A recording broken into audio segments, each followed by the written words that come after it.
I'm the kind of DM that hates saying no, and if I've got a player that's coming to my table and they want to make some really, really weird kind of a concept happen for a character, I'm all down to try and see what I can do to make that happen. If the official options aren't really giving that player a chance to actualize the concept that they're going for, I'm going to go through the paces to figure out, like, what can I do to make it reasonable and not really do anything to upset the general, like, balance of the game.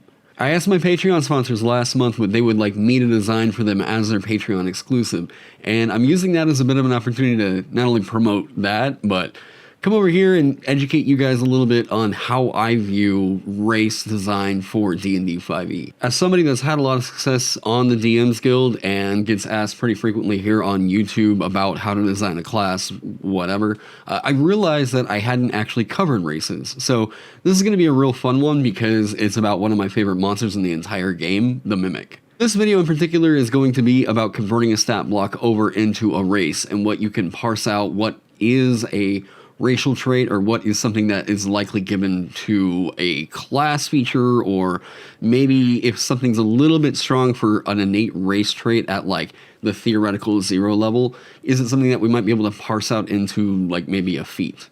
So the first person I'm going to show you is going to be essentially a conversion of everything that we see in the Mimic stat block as it appears in the monster manual recoded for a race. Some things that we can infer that you most likely will not be getting from a creature's stat block are going to be something like spell casting. If it says something about a spell level, right, they have the following wizard spells prepared, etc., etc. Maybe you might be able to justify them getting a cantrip first or second level spell, but usually anything above that is a bit above par for what we see in a race trait. The next thing that we're going to scrap is going to be multi-attack. This is just not a thing that we're going to see in any race. This is usually always reserved for a class feature in the form of extra attack. But from there we have a few options for our race now. You're a monstrosity, you can be medium or small, you choose when you select this race. Speed, your walking speed is 15 feet. That's pretty low considering most all the races nowadays are being brought up to about 30 feet.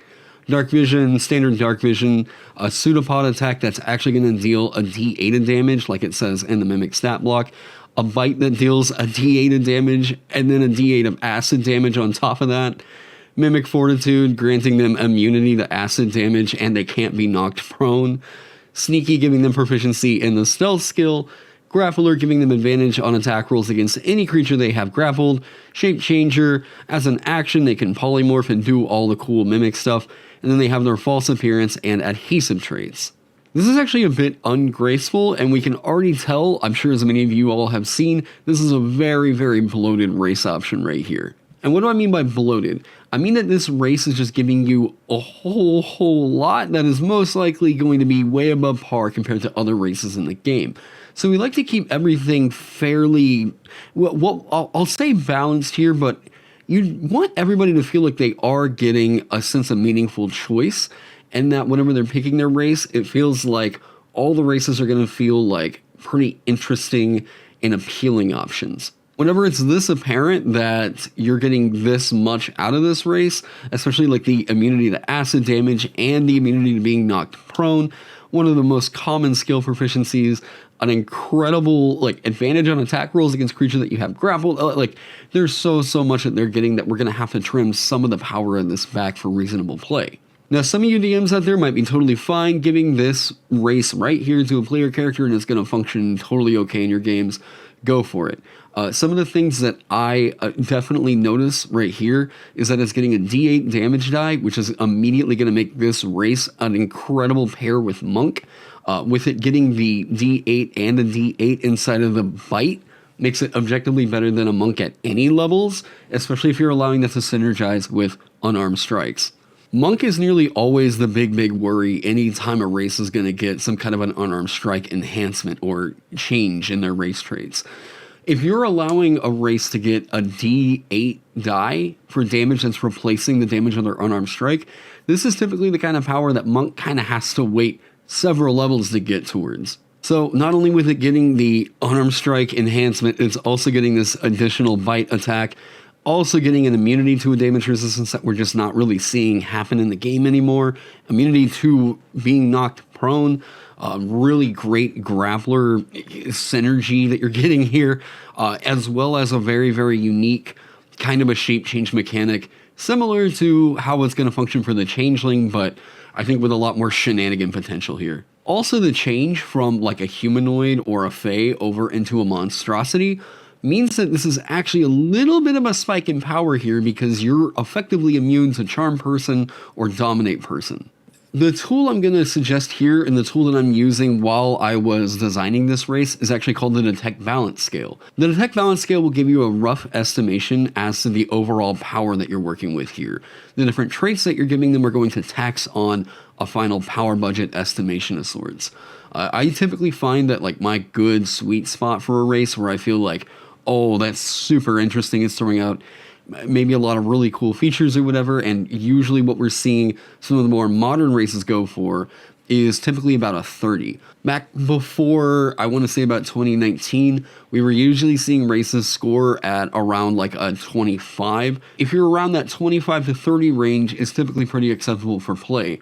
The Aarakocra and Yuan-Ti are some pretty big exceptions here. They were scoring up in the 40s, and So this is giving you an idea as to whenever I'm talking about a power budget here on the channel, what we're referring to. All your different traits are going to tax on this theoretical power budget. Now, I also don't really agree with a lot of the Detect Balance ratings. I think that they overvalue certain traits more than I probably would, but it's a generally good starting out point. So after the first time that I designed this one, just pulling all the traits off of the monster's stat block, I came out with a point total of 41, which is significantly over where I would prefer a race to be sitting. It's also worth saying that this is a 41 and not a 49, only because their speed has a -8 to the stat because it's a 15 and not the standard 30. There's quite a few things that we can do to overhaul this and bring it to a more reasonable sense.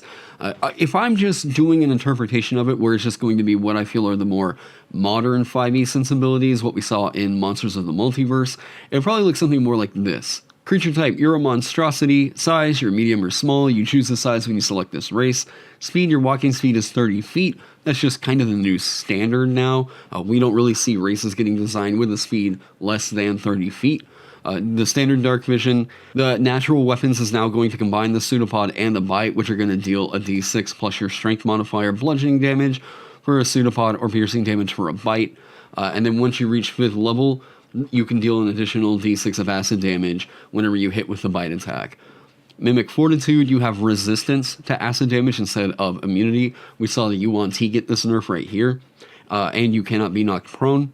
Sneaky, Grappler, Shape Changer, and we removed the false appearance thing because I mostly feel like false appearance is kind of a redundancy. Now, even with toning all that down, we really only knocked it down about 4 points, but honestly, that's actually more like a -12 because the speed reduction, yeah.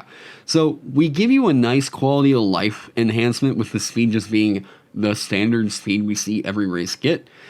We bring the bite down to a more reasonable area with it being a d6 plus strength. And then once you hit 5th level, it gets the acid damage kicker up on top. But even still with everything else, it's still going to outperform, I personally feel. And I think that we can still achieve the concept while possibly parsing it out a little bit.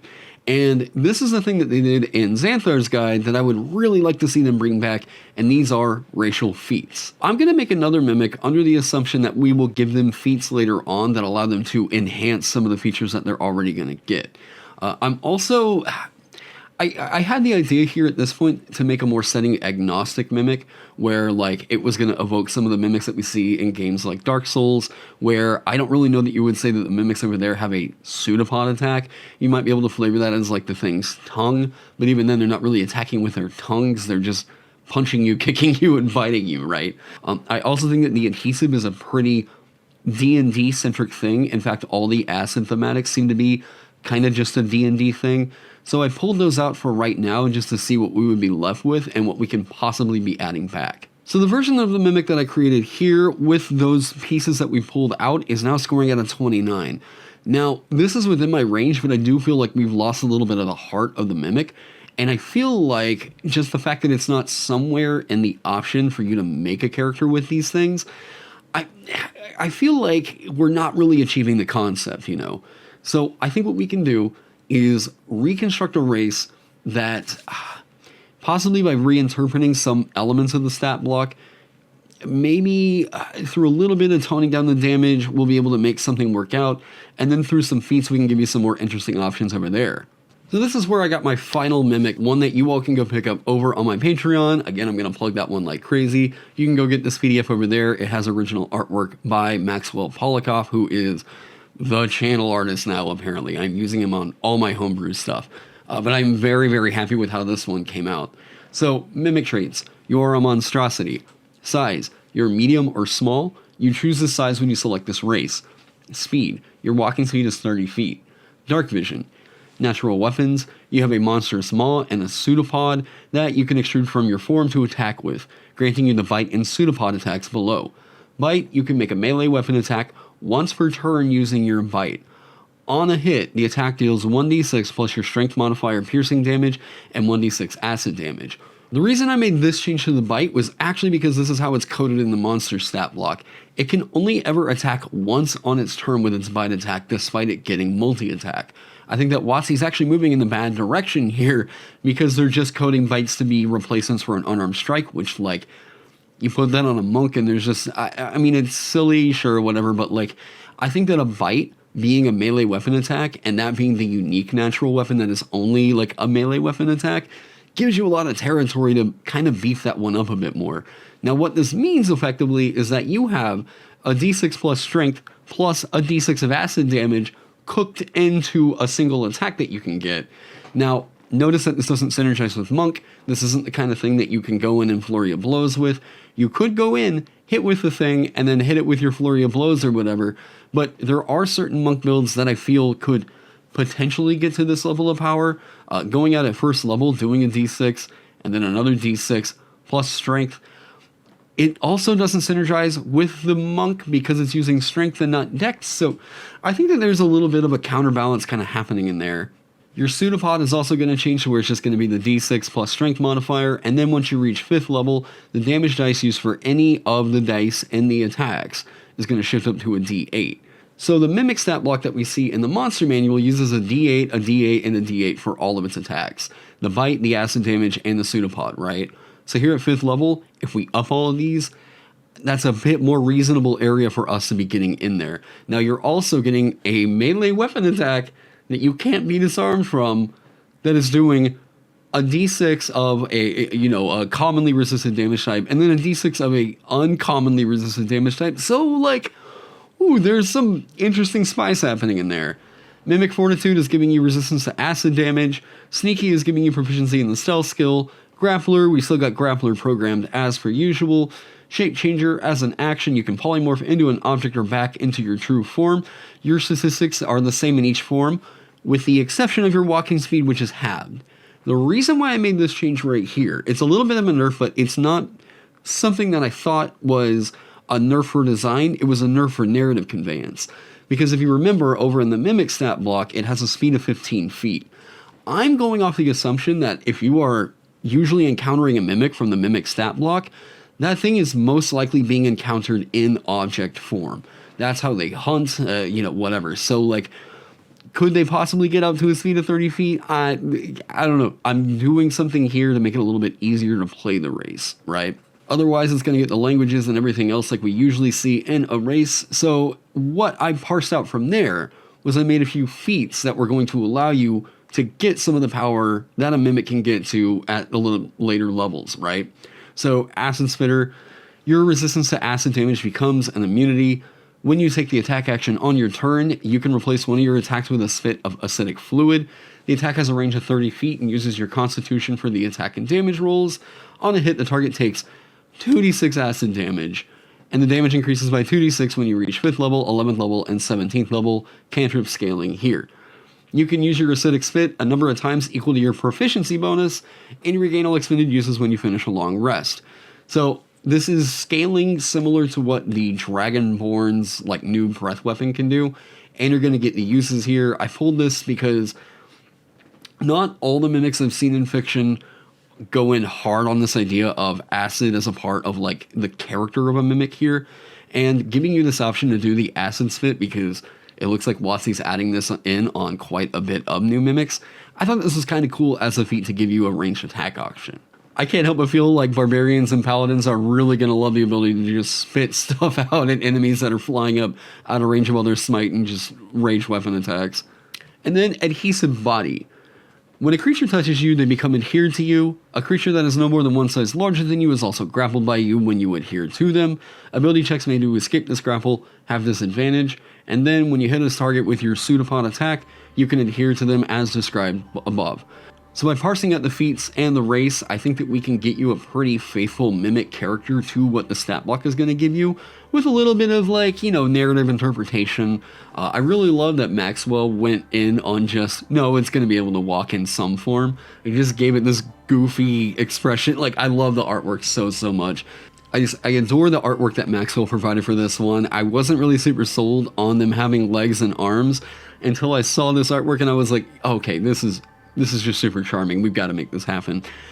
So you having the walking speed of 30 feet, I'm just going to assume these are pseudopods you can extrude. Your form can make like limbs and whatever for you. You can equip the weapon. Sure, why not? But anyways, let me know what you all think down in the comment section below. And again, if you would like to go pick up this PDF and help support the channel, you can go do that over on my Patreon, which those sponsors should be scrolling maybe over here or over here. I don't really know. But thank you all so much for helping me keep the lights on around here and coffee in my blood. You all are absolute heroes. And I want to thank you all so much for being here. If you're really into D&D design, why not subscribe? I've got a lot of stuff happening right now. I've got my Alchemist class live streams where I'm designing a class you can watch on stream. I'm also working on a few other classes right now, or you can go check out my work over on the DM's Guild. That's me, Taron, Indestructible Boy Pounds, maker of the Mercher, Dancer, and the Roomkeeper. Anyways, guys, I hope you all are staying safe, staying healthy, and I can't wait to see you in the next one.